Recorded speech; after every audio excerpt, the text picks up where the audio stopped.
আসসালামু আলাইকুম। Technique easy এডুকেশনের পক্ষ থেকে সকল শিক্ষার্থী বন্ধুদের জানাই স্বাগতম। শিক্ষার্থী বন্ধুরা, আজকে আমরা পঞ্চম অধ্যায়ে মহানবী সাল্লাল্লাহু আলাইহি সাল্লামের যে দ্বিতীয় অংশটি, অর্থাৎ আমরা প্রথম অংশে আলোচনা করেছিলাম তার মদিনার মক্কা বিজয় এবং বিদায় হজের ভাষণ সম্পর্কিত আলোচনা নিয়ে। এখন আমরা রাসূলুল্লাহ সাল্লাল্লাহু আলাইহি সাল্লামের যে বিষয়টি নিয়ে আলোচনা করব সেটা হচ্ছে আদর্শ মানব মহানবী সাল্লাল্লাহু আলাইহি সাল্লাম। তো আমরা দেখেছি এই আদর্শ মানব হিসেবে মহানবী সাল্লাল্লাহু আলাইহি সাল্লামের যে বিষয়টি আলোচনা করব সেটা হচ্ছে যে রাসূলুল্লাহ সাল্লাল্লাহু আলাইহি সাল্লাম পুরো মানব জাতির জন্য একটি আদর্শ হিসেবে বিবেচিত। কেননা সে তার ব্যক্তিগত, পারিবারিক, সামাজিক, রাজনৈতিক, অর্থনৈতিক সব বিষয়ে তিনি উত্তম আদর্শের বিচরণ করেছিলেন। তো এই জন্য আল্লাহ সুবহানাহু ওয়া তাআলা বলেন, লাকাদ কানা লাকুম উসওয়াতুন হাসানাত, অর্থাৎ রাসূলুল্লাহ সাল্লাল্লাহু আলাইহি সাল্লামের মধ্যে বা আল্লাহর রাসূলের মধ্যে তোমাদের জন্য রয়েছে উত্তম চরিত্র। আর এই রাসূলুল্লাহ সাল্লাল্লাহু আলাইহি সাল্লামের চরিত্রের বলে যদি আমরা চরিত্রবান হতে পারি, তাহলে আমাদের জীবনটাও ধন্য হবে, অর্থাৎ আমরাও পরকালীন শান্তি লাভ করব এবং ইহকালীনও আমরা কল্যাণ লাভ করব।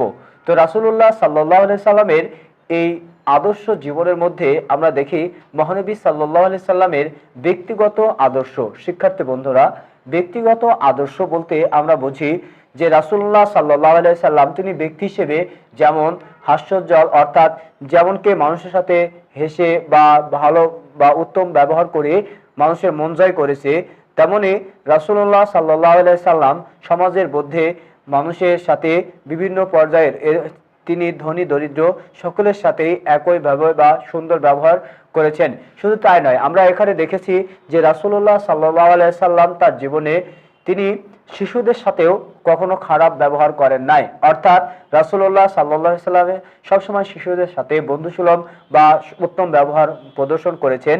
রাসূলুল্লাহ সাল্লাল্লাহু আলাইহি সাল্লামের একটি ঘটনা আমরা জানি যে রাসূলুল্লাহ সাল্লাল্লাহু আলাইহি সাল্লামকে শিশুরা সালাম দেওয়ার জন্য লুকায়ে থাকতেন, অর্থাৎ রাসূলুল্লাহ সাল্লাল্লাহু আলাইহি সাল্লাম যখন রাস্তা দিয়ে হাঁটতেন, রাসূলুল্লাহ সাল্লাল্লাহু আলাইহি সাল্লাম সর্বপ্রথম আগে শিশুদের দেখেই তিনি সালাম প্রদর্শন করতেন। তো আমরা যে এই যে আল্লাহর রাসূল তিনি যে শিশুদের দেখা মাত্রই সালাম দিতেন, অর্থাৎ তাদের মধ্যে একটা উত্তম আদর্শ জাগ্রতকরণ করার জন্য। তো শিশুরা আল্লাহ রাসূলকে আগে সালাম দেওয়ার জন্য তারা লুকায়ে থাকতো, অথচ তারা আল্লাহ রাসূলের সামনে আসার সাথে সাথে আল্লাহ রাসূলের আগে সালাম দিতেন। তো এই যে আল্লাহ রাসূলের যে জীবন আদর্শ, অর্থাৎ তিনি শিশুদের সাথেও উত্তম আদর্শ বা উত্তম ব্যবহার করেছেন।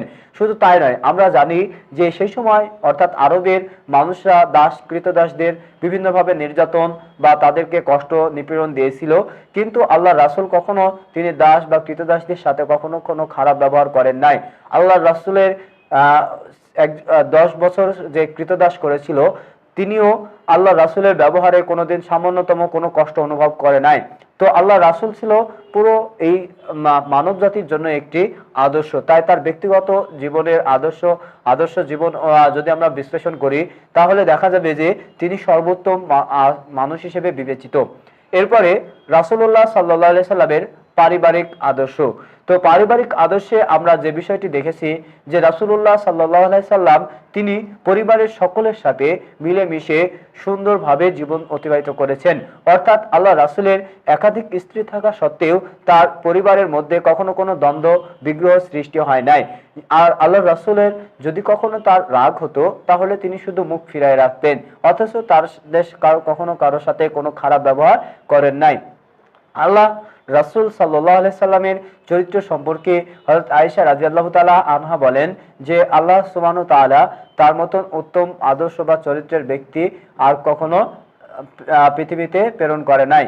তো এর মাধ্যমে আমরা দেখেছি যে আল্লাহ রাসূল ছিল হচ্ছে সর্বোত্তম আদর্শের, অর্থাৎ তিনি তার ব্যক্তিগত জীবন নয়, তিনি পারিবারিক জীবন আদর্শের জন্য একটি উজ্জ্বল দৃষ্টান্ত।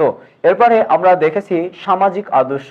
হযরত মুহাম্মদ সাল্লাল্লাহু আলাইহি সাল্লামের সামাজিক আদর্শতে আমরা যে বিষয়টি লক্ষ্য করি সেটা হচ্ছে যে রাসূলুল্লাহ সাল্লাল্লাহু আলাইহি সাল্লাম তার সামাজিক জীবনে তিনি সমাজের মধ্যে যেহেতু জাহেলি অর্থাৎ অন্ধকারের যুগটি ছিল, সে জাহেলি যুগের মানুষরা বিভিন্ন রকম দাঙ্গা ফাসাদ বা অন্ধকারাচ্ছন্ন ছিল। সেই সময় আল্লাহ রাসূল বিশ্ব শান্তির দূত হিসেবে আগমন করেছেন, অর্থাৎ রাসূলুল্লাহ সাল্লাল্লাহু আলাইহি সাল্লাম মানুষকে শান্তির পয়গাম দিয়ে বা শান্তির বার্তার মাধ্যমে মানুষের মধ্যে বন্ধুত্ব সুলভ ব্যবহার করেছেন।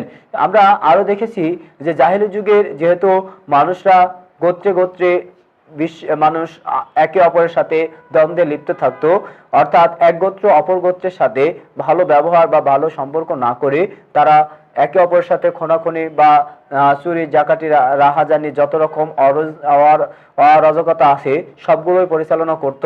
কিন্তু আল্লাহর রাসূল তিনি সমাজকে সুন্দরভাবে প্রতিষ্ঠিত করার জন্য বিভিন্ন রকম শান্তি প্রতিষ্ঠায় তিনি যেমনকি তার তিনি রাসূলুল্লাহ সাল্লাল্লাহু আলাইহি সাল্লাম সমাজের মধ্যে হিলফুল ফুজুল অর্থাৎ শান্তি সংঘ গঠন করেছিলেন, অর্থাৎ সমাজের বিভিন্ন শ্রেণীর মানুষরা যাতে শান্তিভাবে বা শান্তিতে বসবাস করতে পারে। এরপরে আমরা দেখেছি যে সেই সময় নারীদের কোনো মর্যাদা ছিল না, অর্থাৎ জাহেলি যুগের নারীরা তারা বিভিন্নভাবে লাঞ্ছিত বঞ্চিত হতো। অর্থাৎ সেই সময় এই জাহেলি যুগের নারীদেরকে যে আল্লাহ রাসূল তিনি নিজেই মর্যাদা দান করেছেন। রাসূলুল্লাহ সাল্লাল্লাহু আলাইহি সাল্লাম বলেছিলেন যে মায়ের পায়ের নিচে সন্তানের বেহেশত, অর্থাৎ সন্তানের বেহেশত তার মায়ের পদতলে, অর্থাৎ মায়ের খেদমতে। তো আল্লাহ রাসূল এইটার মাধ্যমে বুঝিয়েছেন কি যে নারীদের সমাজের মধ্যে আসলে এক বিশেষ ভূমিকা রয়েছে। শুধু তাই নয়, রাসূলুল্লাহ সাল্লাল্লাহু আলাইহি সাল্লাম একদিন মসজিদে বসে আছেন, এমন অবস্থায় এক বৃদ্ধা মহিলা আসলেন। রাসূলুল্লাহ সাল্লাল্লাহু আলাইহি সাল্লাম দাঁড়ালেন এবং বৃদ্ধা মহিলাকে তার যে পাগড়িটি ছিল বা চাদরটি ছিল সেটা বিছাইয়ে দিলেন। তো সেই বিছাইয়ে দেওয়ার পরে যখন মহিলাটি কথা শেষ করে চলে গেল, সাহাবীরা জিজ্ঞেস করলো যে হে আল্লাহর রাসূল, এই মহিলা কে যাকে আপনি আপনার চাদর বিছাইয়ে দিলেন বসার জন্য, এত সম্মানিত ব্যক্তিকে? তখন রাসূলুল্লাহ সাল্লাল্লাহু আলাইহি সাল্লাম বললেন, ইনি আমার দুধ মাতা হালিমা। তো এই যে আল্লাহর রাসূল তার মাতার জন্য, অর্থাৎ এই যে মহিলাদের তিনি কতটুকু সম্মান করেছেন, অর্থাৎ তাদের যে সম্মান দেওয়ার মাধ্যমে তিনি জাহেলি যুগের যে অন্ধকারাচ্ছন্ন সমাজটাকে আলোকিত করার জন্যই তিনি মেয়েদেরকেও বা নারীদেরকেও সম্মাননা দিয়েছেন। আমরা আরো জানি যে জাহেলি যুগের সমাজে মানুষরা তাদের কন্যা সন্তানদেরকে জীবিতই পুঁতে রাখতো মাটিতে, অর্থাৎ তাদেরকে মাটিতে পুঁতে মারতো।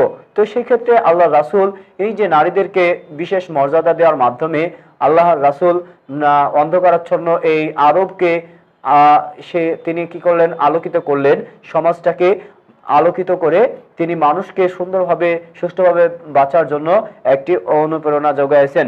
এরপরে আমরা দেখব রাসূলুল্লাহ সাল্লাল্লাহু আলাইহি সাল্লামের রাজনৈতিক আদর্শ। তো রাসূলুল্লাহ সাল্লাল্লাহু আলাইহি সাল্লাম তার রাজনৈতিক জীবনে, অর্থাৎ তিনি শুধু আমাদের ব্যক্তিগত পারিবারিক জীবনেই নয়, তিনি রাজনৈতিক জীবনেও বিশেষ ভূমিকা রেখেছে। অর্থাৎ রাসূলুল্লাহ সাল্লাল্লাহু আলাইহি সাল্লাম যখন মদিনাকে একটি ইসলামী রাষ্ট্রে পরিণত করে, ইসলামী রাষ্ট্রে পরিণত করার ক্ষেত্রে যেহেতু সেই সময় ছিল হচ্ছে আরবে জোর যার মুল্লুক তার, অর্থাৎ যার যত জোর সেই রাজত্ব করবে, এমনটা বিরাজ করেছিল সেই সময় জাহিলি যুগে। কিন্তু আল্লাহ রাসূল তা নয়, সমস্ত গোত্রের বর্ণের ভাষার মানুষের মধ্যে একটা সম্প্রীতি বা একটা বন্ধুত্ব সুলভ আচারের জন্য বা শান্তিপূর্ণ সমাজের জন্য তিনি একটি উত্তম আদর্শ বা রাজনৈতিক করেছিলেন, যাকে আমরা বলে থাকি মদিনা সনদ। অর্থাৎ মদিনার এই বিভিন্ন সাম্প্রদায়িকতা বা সাম্প্রদায়িকতার মধ্যে বা সাম্প্রদায়িকতা না থাকে, এই জন্য আল্লাহর রাসূল সাল্লাল্লাহু আলাইহি সাল্লাম সমস্ত মানুষকে একই ফ্রেমে বেঁধেছেন, অর্থাৎ মদিনা সনদের মাধ্যমে তিনি সমস্ত মুহাজির আনসার এবং বিভিন্ন ইহুদি খ্রিস্টান সকলকে নিয়ে একটি শান্তি সংঘ তৈরি করেছিলেন বা একটি চুক্তি স্বাক্ষরিত করেছিলেন, শান্তি চুক্তি, যাকে বলা হয় মদিনা সনদে। তো শিক্ষার্থী বন্ধুরা, এর মাধ্যমে আল্লাহ রাসূল তার রাজনৈতিক আদর্শ ফুটে তুলেছিলেন। অর্থাৎ তিনি যখন মক্কা বিজয় লাভ করলেন, অর্থাৎ মক্কাতে তিনি সমস্ত মানুষদের ক্ষমা করে দিয়ে তিনি তার রাজনৈতিক অর্থাৎ রাষ্ট্র পরিচালনার যে সঠিক পথ সেটি উন্মোচন করেছিলেন এই মদিনার সমস্ত মানুষকে ক্ষমা করে দিয়ে। তো এরভাবে আমরা দেখেছি আল্লাহ রাসূলের রাজনৈতিক আদর্শ সমূহ। এরপরে আছে অর্থনৈতিক আদর্শ। রাসূলুল্লাহ সাল্লাল্লাহু আলাইহি সাল্লামের অর্থনৈতিক আদর্শ যদি আমরা বিবেচনা করি তাহলে অবশ্যই দেখতে পাবো যে রাসূলুল্লাহ সাল্লাল্লাহু আলাইহি সাল্লাম জাহেলি যুগের যে কুপ্রথা অর্থাৎ জাহেলি যুগে মানুষদেরকে চক্রবৃদ্ধি আকারে অর্থাৎ চক্রবৃদ্ধি হারে সুদ প্রদান করা হতো। এই সুদ আল্লাহ রাসূল এবং আল্লাহ তাআলা নিষেধ করেছেন। আল্লাহ তাআলা বলেন যে আমি সুদকে করেছি হারাম আর ব্যবসাকে করেছি হালাল, অর্থাৎ ব্যবসা যাতে মানুষ অনুপ্রাণিত হয়, উৎসাহিত হয়, এই জন্য আল্লাহ রাসূল তিনি বিভিন্ন পদক্ষেপ গ্রহণ করেছিলেন। এরপরে আমরা আরো দেখেছি রাসূলুল্লাহ সাল্লাল্লাহু আলাইহি সাল্লাম রাষ্ট্র পরিচালনার ক্ষেত্রে তিনি কোনো সুদ বা ঘুষের আদান প্রদান পছন্দ করেন নাই, কেননা রাসূলুল্লাহ সাল্লাল্লাহু আলাইহি সাল্লাম বলেন সুদ গ্রহীতা ও দাতা উভয়ই জাহান্নামী। শুধু তাই নয়, আবার হারামের তিনি ঘুষ সম্পর্কে বলেছিলেন যে ঘুষ দাতা ও গ্রহীতা উভয়ই জাহান্নামী। তো সেই দৃষ্টিকোণ থেকে আমরা দেখেছি যে আল্লাহ রাসূল তিনি অর্থনৈতিকভাবে অর্থাৎ মানুষের মধ্যে সুদ ঘুষ এগুলো থেকে তিনি নিজেকে এবং সাহাবীদেরকে বিরত রেখেছেন এবং তার মাধ্যমে তিনি অর্থনৈতিক দৃষ্টিতে একটি আদর্শ মানব হিসেবে বিবেচিত। শুধু তাই নয়, রাসূলুল্লাহ সাল্লাল্লাহু আলাইহি সাল্লাম রাষ্ট্র পরিচালনার জন্য তিনি যে ব্যবস্থাগুলো গ্রহণ করেছিলেন সেটা হচ্ছে যাকাত। আমরা দেখেছি এই যাকাতের মাধ্যমে সমাজের মধ্যে দরিদ্র ও বঞ্চিত লোকদের অধিকার ফিরিয়ে দেওয়া যায়। এরপরে আমরা দেখেছি গনিমতের মাল। গনিমতের মাল বলতে সাধারণত যুদ্ধে যেসব মাল পাওয়া হয় অর্থাৎ যুদ্ধ শেষে অপরপক্ষের বা শত্রুপক্ষের মালগুলোকে মূলত গনিমতের মাল বলা হয়। তো গনিমতের যে সম্পদ এটা আমরা দেখলাম। এরপরে আছে জিজিয়া। তো জিজিয়া হচ্ছে অমুসলিম হতে আদায়কৃত কর, অর্থাৎ অমুসলমানদের থেকে আদায়কৃত করকে জিজিয়া বলা হয়। এরপরে আছে খারাজ। তো শিক্ষার্থী বন্ধুরা, খারাজ হচ্ছে খারাজ অর্থাৎ জমি থেকে যে কর বা যে অর্থ আয় করা হয় সেই এটাই হচ্ছে খারাজ। এরপরে আছে উসর।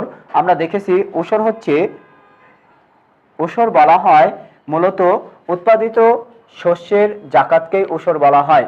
যে ফসলের জাকাত দেওয়া হয় বা উৎপাদিত শস্যের জাকাতকেই উসর বলা হয়। এইভাবে রাসূলুল্লাহ সাল্লাল্লাহু আলাইহি সাল্লাম তিনি অর্থনৈতিক আদর্শে বিশেষ ভূমিকা পালন করেছে।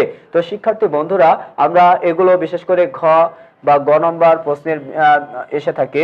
তো সেই ক্ষেত্রে আমরা দেখে নিলাম রাসূলুল্লাহ সাল্লাল্লাহু আলাইহি সাল্লাম ব্যক্তিগত আদর্শ, পারিবারিক আদর্শ, সামাজিক আদর্শ, রাজনৈতিক আদর্শ ও অর্থনৈতিক আদর্শে বিশেষ ভূমিকা পালন করেছে। তো শিক্ষার্থী বন্ধুরা, এই ছিল আমাদের পর্ব আলোচনা বিষয়। যদি আমাদের এই পর্বের আলোচনার বিষয় ভালো লেগে থাকে অবশ্যই আমাদের টেকনিক ইজি এডুকেশন চ্যানেলটিকে সাবস্ক্রাইব করবে, লাইক ও কমেন্ট দিয়ে আমাদেরকে উৎসাহিত করবে। আসসালামু আলাইকুম ওয়া রাহমাতুল্লাহ।